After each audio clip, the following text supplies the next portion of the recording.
Over the course of 35 years, 17 James Bond films thrill and entertain movie audiences worldwide. Each Bond adventure seems to break more box office records. Each new generation of filmgoers produces legions of new Bond fans. It is a legacy unparalleled in the history of movie making, and each film, from Dr. No to GoldenEye, bears the mark of one man, Albert R. Broccoli. The Bond films alone would stand as a monumental life's work for any film producer, but they are only one chapter of the remarkable story of a remarkable man. Filmgoers know him as Albert R. Broccoli. To anyone who met him, he was simply known as Cubby.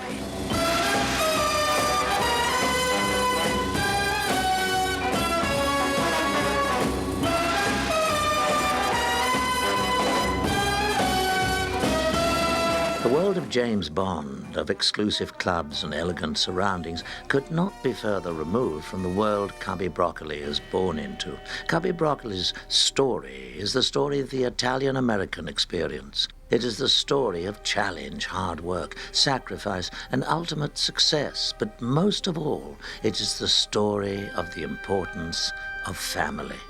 His family were Italian immigrants, and one of the great things about him was that he was proud of where he came from. Cubby's roots go right back to Calabria in Italy, which is one of the poorest parts of Italy, and a great deal of poverty at the time. The Calabria region of Italy is known for two things: poverty and a delicate vegetable, broccoli. Cubby Broccoli's family begins emigrating to the United States in the 1870s. They all had great stories about immigrating to the United States and coming on the boat and seeing the Statue of Liberty and being processed at Ellis Island and coming across then into what was Harlem. The first of Cubby's relatives to emigrate is his uncle, Pasquale De Sico, who became wealthy by successfully importing broccoli seeds. Soon, Cubby Broccoli's grandmother and his mother, Christina, arrive. Christina marries Giovanni Broccoli, another immigrant from Calabria. He was a nice man. He was a very gentle, quiet man. On April the 5th, 1905, Christina gives birth to her second son, Albert. He was always really proud of showing us where he was born, as just a row of brick apartment houses with exterior fire escapes. And I think he felt that he had really benefited so much from the American dream. While Cubby's father works as a civil engineer on the Croton Dam in the Catskill Aqueduct, Cubby and his mother Christina live on the De Sico farm, where Cubby becomes lifelong friends with his cousin Pat. There are only 9 months difference between Cubby and Pat De Sico's ages, and they were brought up on the farm together. They were friends since they were little tiny kids. He was really close to Pat. I mean, they were like brothers. Soon, Pat De Sico finds a nickname for his cousin Albert. There was a cartoon character called A.B. Kabibble, who he looked like. So he said that Uncle Pat gave him that nickname. Actually started by calling him Kabibble, and Kabibble turned into Cubby. He loved people calling him Cubby. During Cubby's youth, his mother Christina takes a job as a cook for famed inventor Harry Norton Marvin. Marvin had helped invent early crank-handled movie cameras and is one of the founders of the Biograph Movie Company. Harry Marvin takes an interest in Albert Broccoli. And he said to Cubby's mother, "This boy has a lot of talent. He's very artistic, and you ought to see that he goes that way." Soon, Giovanni Broccoli saves enough to buy his own farm. And every time I talked to Cubby about it, there would be tears in Cubby's eyes. All this hard work had gone into cultivating beautiful crops. Like everything else, the competition was fierce. The speculators would come around and they'd be, picking up this, looking at it. They would be offered derisory sums of money for the work that Cubby reckoned they actually drew blood virtually in order to produce. And if it was a bad season and nobody wanted your produce, you dumped it instead of taking it home. The thing that kept returning in his narrative would be his memory of his mother on her knees in appalling heat, pulling out the weeds between the furrows of the crops. He would talk about her with enormous affection and love. She was a great example for him. Cubby's mother was a great lady, and she could tell wonderful stories. You know, as kids growing up, we'd be in bed at night, and she'd tell these very dramatic stories, all in Italian, of course. Fabulous, fabulous storyteller, you know. And I've always thought that Cubby inherited his storytelling ability from Chris. Because of his mother, he never had any sort of concerns about women's abilities to do anything. He understood how strong they were. It's obvious from the very beginning that Cubby was determined to give his mother a better life. He was up in the morning in the fields and then had to walk to school and worked in the fields when he came home. He would always say, if you're prepared to work hard and follow a dream, you'll get there. And I think that's why the Lindbergh moment was such a seminal moment in his life. My father was working in the fields. When he was cranking the Fordson tractor just after dawn, he heard this put, put, put, put, put noise, and he looked up. And in the sky, he saw the Spirit of St. Louis. It flew over and he waved. And Lindbergh waved to him. And for Cubby, it had this psychological effect. In America, anything was possible. You know, if he can do it, I can do it. His strength came from that moment when he said, look, I know I can do it. Soon, tragedy strikes.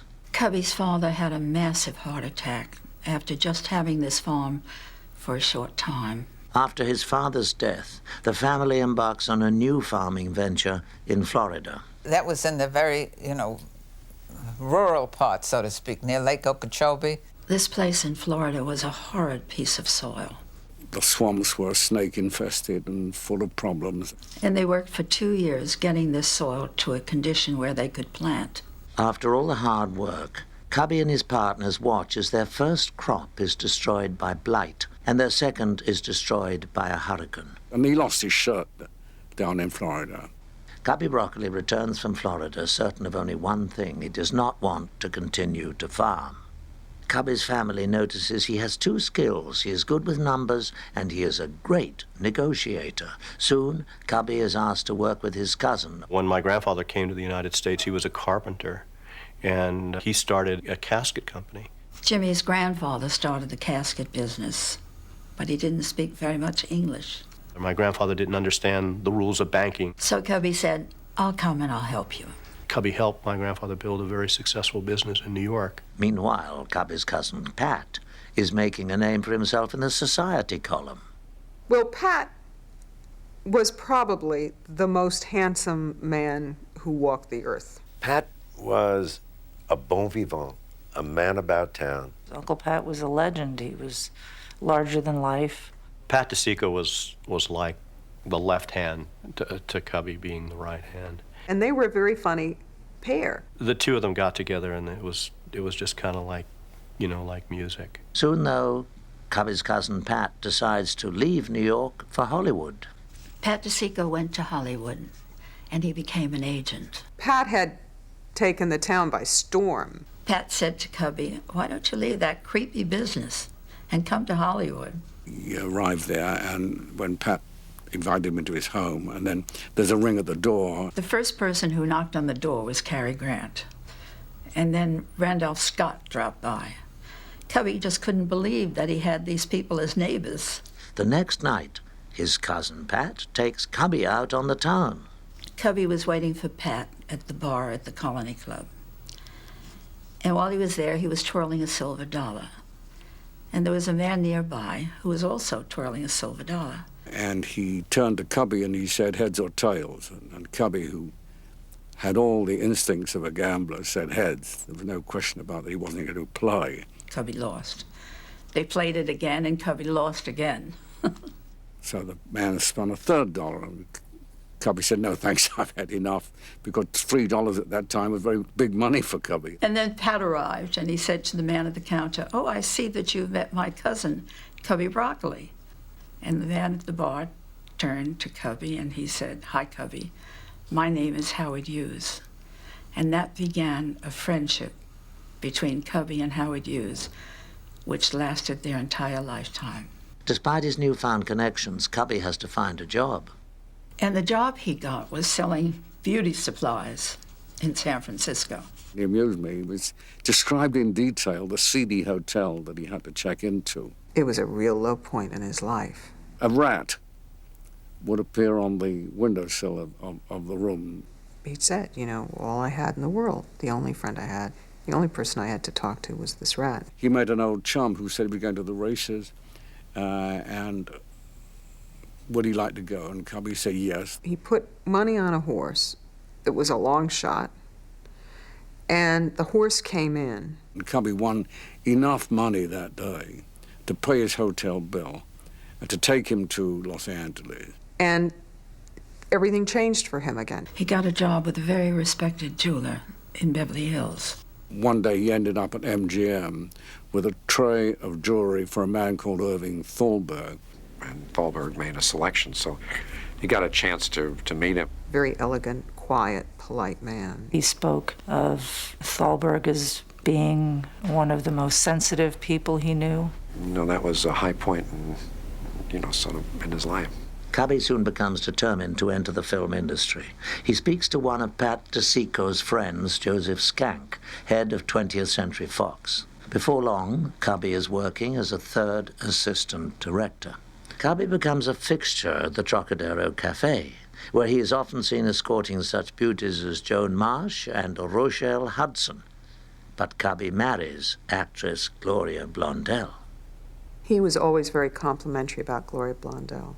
Joe Skank offers Cubby a position as assistant director on a Howard Hughes production, The Outlaw, directed by Howard Hawks. But when Howard Hughes heard about this, he was very upset. He said, I can't do that. I can't hire Cubby. He's a very good friend of mine. I can't give a good friend a job. My studio would be very upset with me. And when Howard Hawks heard about that, who was the director for the film, he said, I want Cubby. Cubby Broccoli becomes one of the top assistant directors at 20th Century Fox. But soon, Cubby must change gears. World War II breaks out, and Cubby joins the Navy. But the Navy does not waste Cubby Broccoli's talents. He and future producer Ray Stark work together. They really got to be great friends. Because they were both in the movie business, they had a lot of contacts, they would get people to do shows for them. Broccoli and Stark book stars like Bing Crosby, Bob Hope, Dorothy Lamour, Milton Berle, Dinah Shore, and Danny Kaye for Navy shows. Cubby and Gloria Blondell, though fond of each other, find that their partnership does not last. They end their marriage on good terms and remain friends. After the war, Cubby Broccoli wants to get back into movie making. Pat suddenly wanted to produce a film.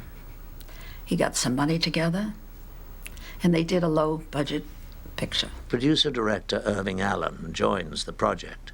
Allen is an Academy Award-nominated filmmaker, but Cubby and Pat have less experience. Cubby becomes the film's production manager.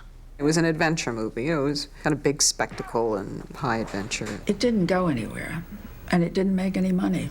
With the lackluster success of Avalanche, Cubby returns to sales, if just for one season. He got a job selling Christmas trees on Wilshire Boulevard. The Christmas tree lot was beautiful. It was really magical. I was with Michael, my son, who was then 5 years old.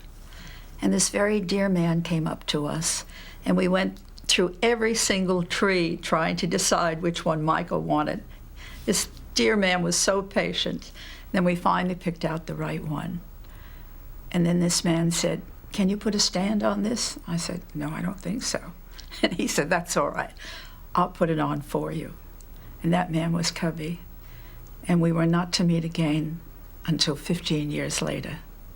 But as Cubby Broccoli approaches the age of 40, he decides to try a career that capitalizes on his greatest strength, his way with people.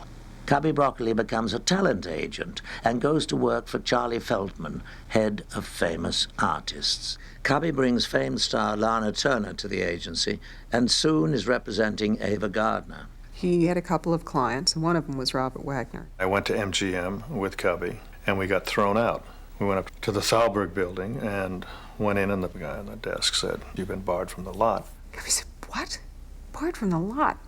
He was shocked, you know. And Cubby had a little bit of a scene with that guy, and they threw us out on the steps of the Thalberg building. Charlie Feldman was dating a girl that Louis B. Mayer was interested in, and so one of the things that he did was he prevented anyone from Charlie Feldman's agency to enter the studio.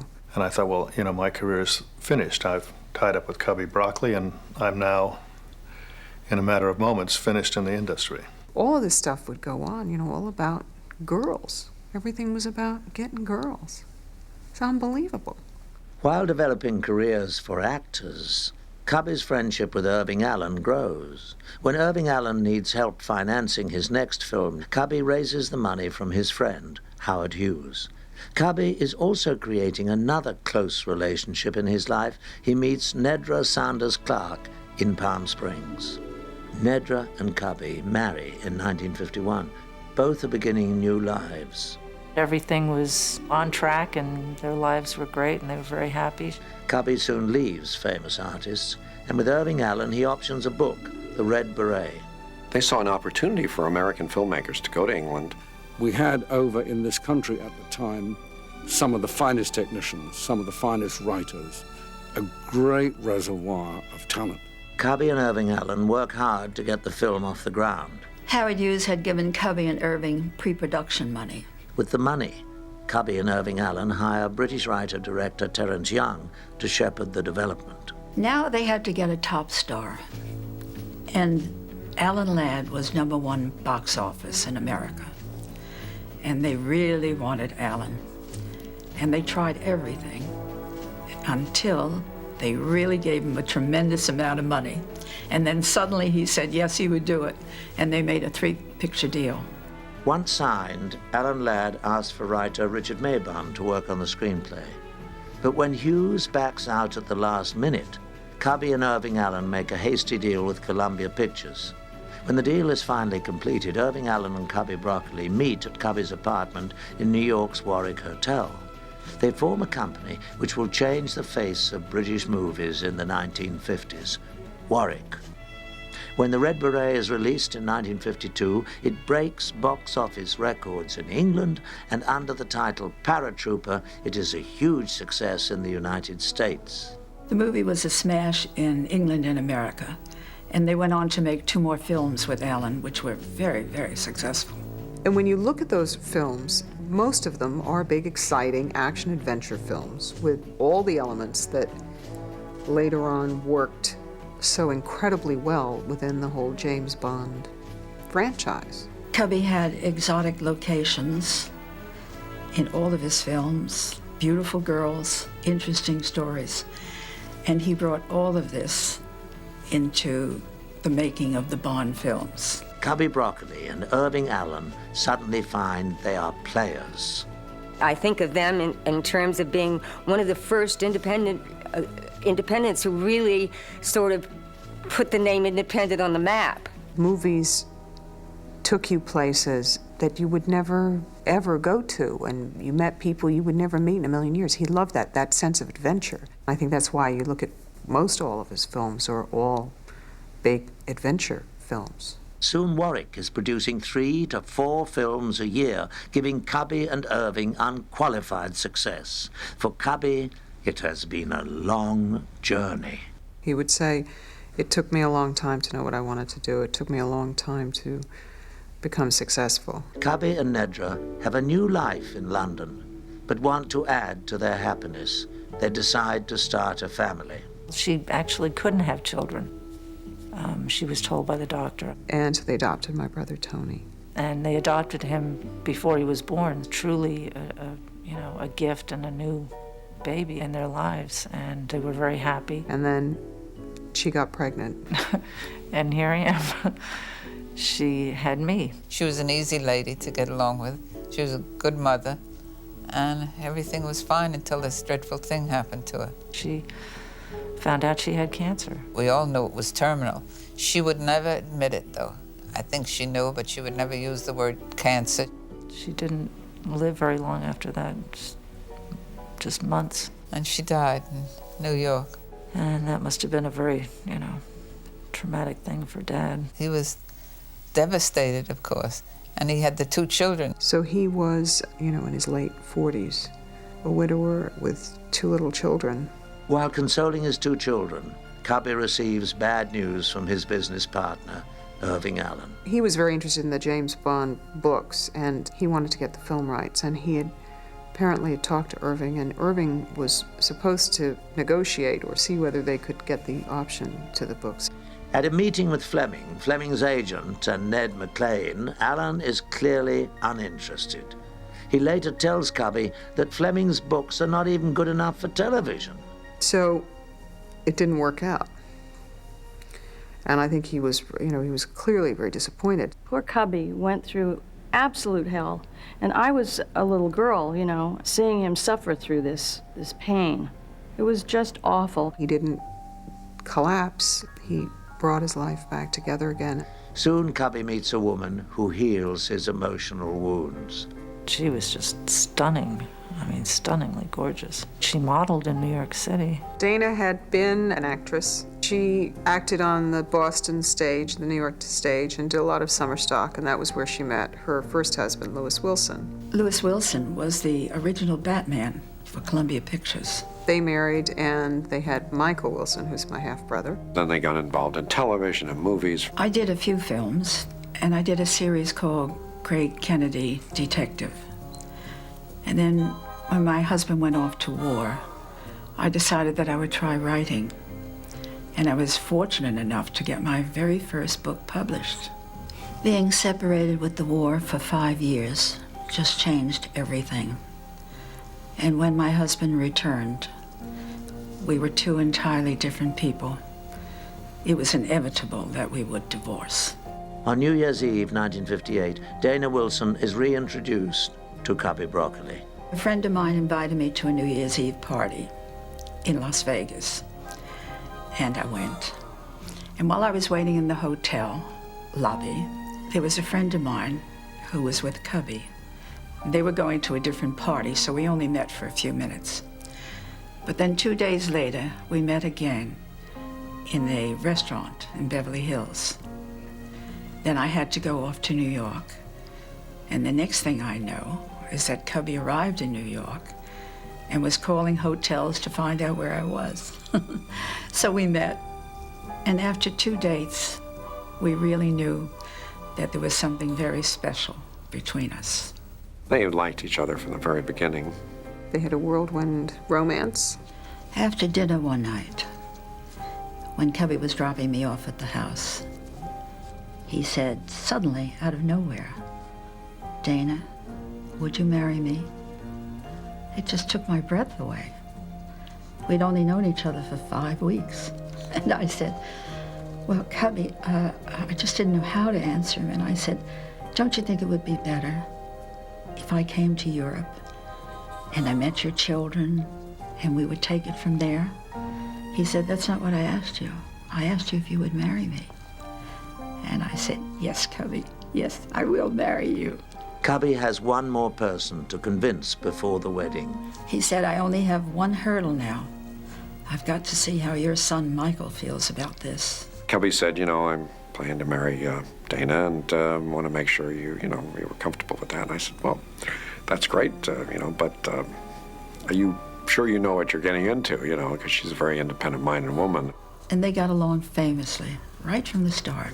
On June the 20th, Cubby, Dana, Michael Wilson, and Cary Grant prepare for the wedding the next day. Cubby and I kind of stayed up, and we got to the crap tables, because Cubby loved to play craps. The next morning, Cary Grant visits Dana before the ceremony. Cary came in to see me just before the wedding, and he said, your groom has a hangover, your son has a hangover, and I'm the only one to talk any sense. And he turned to my mother just before the ceremony and said, I did a film once where the best man ran off with the bride. How about it? And I laughed. And I said, well, as tempting as it may sound, I don't think it's going to happen this time. For Cubby Broccoli, the wedding is the start of his second chance at happiness, love, and a family. He knows from the start that Dana is the woman he wants to share his life with, and now she is his wife. He was very, very grateful to my mother for coming into his life at that time. After a short stay in California, Cubby and Dana fly to London, where she enters a new world. I married Cubby, and my life changed completely. I left my home in California. I left my country. I left my friends. I left everything that was familiar to me. And most of all, I left my mother and my young son, who was just entering college. And I followed Cubby to London, where I was to meet a whole new group of people, 2 young children, and his whole way of life. But I followed Cubby, and I trusted him, and I knew he was going to make everything all right. Soon, Cubby and Irving Allen launch another film, The Trials of Oscar Wilde. The Trials of Oscar Wilde is an absolutely wonderful film. It stands up today as well as the day it was made. Peter Finch was never better. Cubby and Irving Allen take a big risk. They decide to finance and distribute the film themselves. That film was an artistic triumph. It was well reviewed and got a lot of foreign awards. Don't you weep for your son? The only real male son you ever bore? Really, Father? The only real man among the 3 of you? What should have been the definitive success of Cubby's career turned out to be a major disaster. Oscar Fingal O'Flaherty Wills Wilde, being a male person, unlawfully did commit acts of gross indecency with another male person. The subject matter proves too controversial for some. Because it dealt with Oscar Wilde's homosexuality. Did you ever kiss him, Mr. Wilde? He was given the condemned rating by the Legion of Decency. Oh dear, no. He was extremely ugly.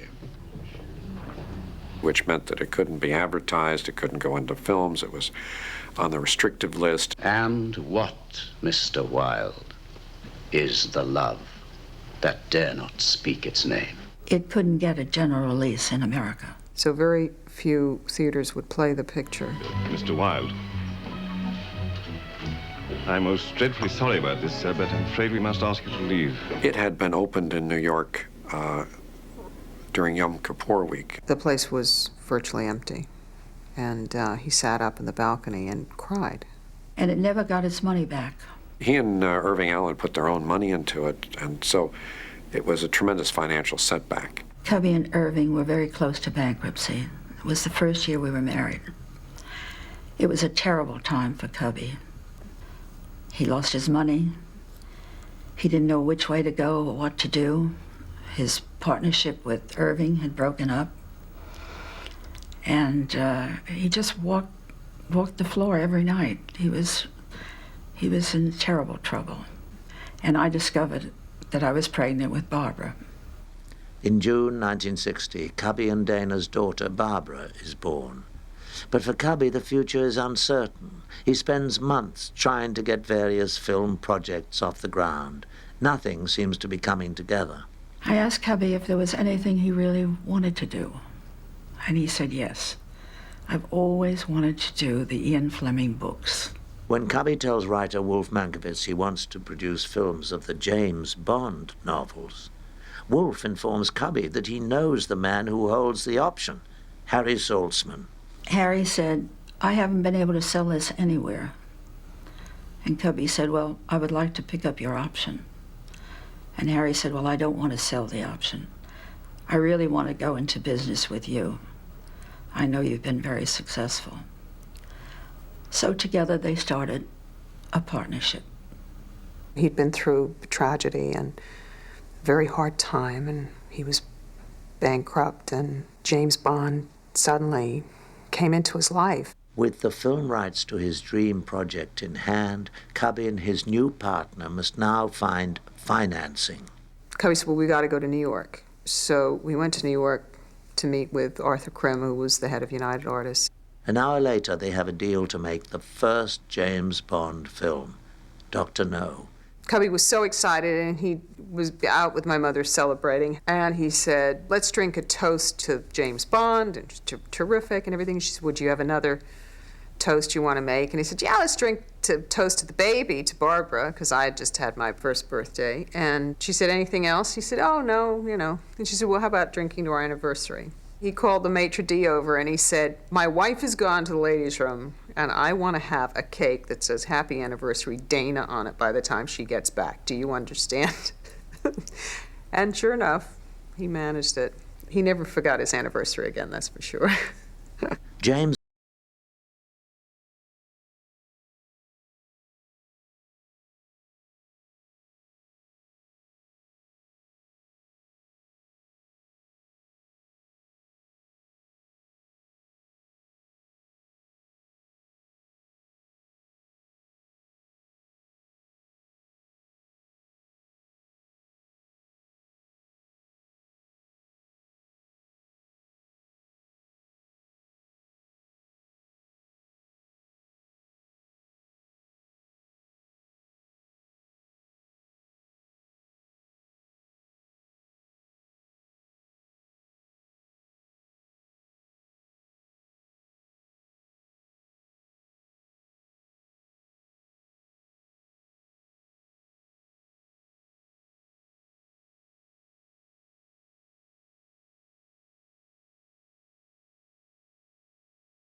film series ever. The mere fact that we were lucky to stumble upon Ian Fleming and Bond was a bit of good fortune. The rest was all hard work. They turned this character into the world's most popular cinematic creation. Bond. James Bond. You must have the huge sets, the huge quality, the bizarre. With James Bond comes financial security, creative power, and for Cubby Broccoli, a limitless capacity to enjoy it all. My father loved what he did. He loved making movies. And I think Harry did as well. And I think they just went for it. Cubby's partnership with Dana is a keystone to his success. There was always a great chemistry, you know, you could see between them. I think all the major decisions that he made, he discussed with her. It was a real partnership. Cubby did talk to me about everything, but everything we talked about was after hours at home, and that worked out very well. For Cubby Broccoli, it is also important to always recognize James Bond's creator. Dad felt very strongly that the film should always say in Ian Fleming's James Bond 007. He never wanted to make a film without having Ian Fleming's name on it. The James Bond films give Cubby Broccoli the clout to make any films he desires, but he sticks with 007, with one exception. In 1968, Cubby produces his last non-Bond film.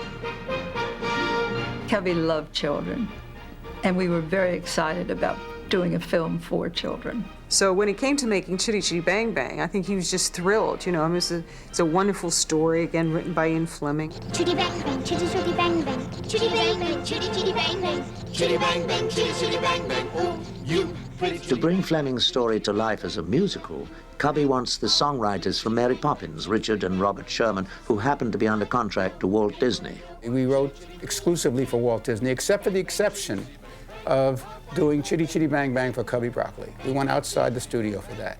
We got released permission. We got permission from Walt to do that, really. He liked the idea. He liked Cubby, too. He had a great love for his work. He really did. He had enormous largesse in how he produced things and how he took care of you. And he did believe in luxury. It was fun for him to do a children's picture and, you know, to have all the wonderful people involved, with Gert Frober and Desmond Llewellyn and Ken Adam, and, you know, all his trusted, treasured friends. After 14 years, Harry Saltzman and Cubby Broccoli end their partnership, leaving Cubby as the sole producer of the James Bond films. The reason we have confidence in Bond is that we have a ready-made audience out there waiting to see a Bond film. Through the decades, the audience for the James Bond films continues to grow, and each film continues the tradition of record-breaking success. When success came, big time, he enjoyed it, and he wanted to take everybody along. And it didn't make any difference where you came from, what walk of life, or anything like that. He wanted everyone to enjoy his success. He'd always give a great tip, and I'd say, wow, that's an outrageous tip. And he'd say, remember this, for every $1 you give away, you'll get 100 back. And for every $1 you steal, you'll lose 1,000. Cubby finds himself building another partnership closer to home. Cubby was the greatest influence on my life of anyone. Cubby took me right under his wing and let me be involved in all the elements of the production. Soon, Cubby's youngest daughter works her way up the ladder. I enjoyed spending the time that I had with my father. I mean, and watching the way he and Michael did things. In 1982, Cubby is honored by his peers at the Academy of Motion Picture Arts and Sciences with the Irving Thalberg Award. When he found out he was going to get the Irving Thalberg Award, he was very moved by that. I thank the Academy for allowing a farm boy from Long Island to realize this dream. For Hollywood to honor Cubby like that meant a great deal to him, to all of us. It was like one of the great nights of his entire career. This is an important moment in my life. I feel a great sense of accomplishment, not only for myself, but for all my colleagues with whom I've worked over the years. It was a tremendous honor, you know, for Dad. I never dreamed when I came to Hollywood in 1934 that I'd be standing here to receive an award from a man who was the idol of all of us. As the Bond films continue their success throughout the 1980s, Cubby is honored by Queen Elizabeth with the Order of the British Empire. It was a recognition of Cubby's contribution to England and to the economy and the film industry. In 1990, Cubby Broccoli receives his star on the Hollywood Walk of Fame. For Cubby, though, the greatest reward remains watching his films with an audience. He would love to go in the back of a theater, it was packed, and just hear the audience enjoying themselves. That was the reason why he made the films. He loved making them, and he loved watching people enjoy them. He made making films an enjoyable experience, and he made going to films an enjoyable experience. He knew everyone's name, they all knew him. He made people believe in themselves. Cubby really loved filmmaking, and he especially loved all the people he worked with. He was very caring of each and every one of them. If people had problems, he tried to help them solve it. He was forever giving people that wanted to come up in the business a break. He had so much to give, and he gave it. He gave it all. Throughout the years, despite awards and box office records, Cubby's focus remains on the most important aspect of his life, his family. Cubby was basically a family man, and his happiness came from watching his children and his grandchildren. That to him was his happiness. And then, of course, when we met a man called Ian Fleming, and we stepped into the incredible world of James Bond, that was just something extra and special and wonderful. And it's been an incredible journey, and that journey is still going on. At the age of 86, Cubby Broccoli undergoes major heart surgery. GoldenEye becomes the first James Bond film without Cubby on the set. Michael Wilson and Barbara Broccoli continue the legacy.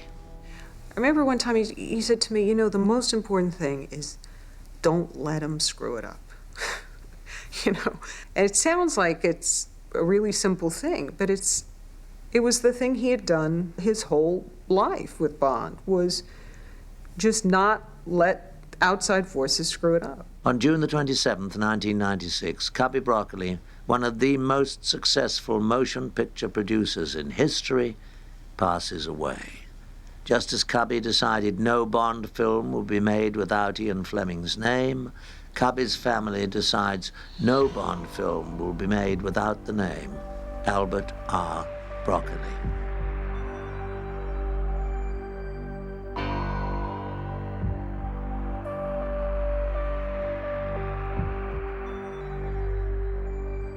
For your eyes only can see me through the night.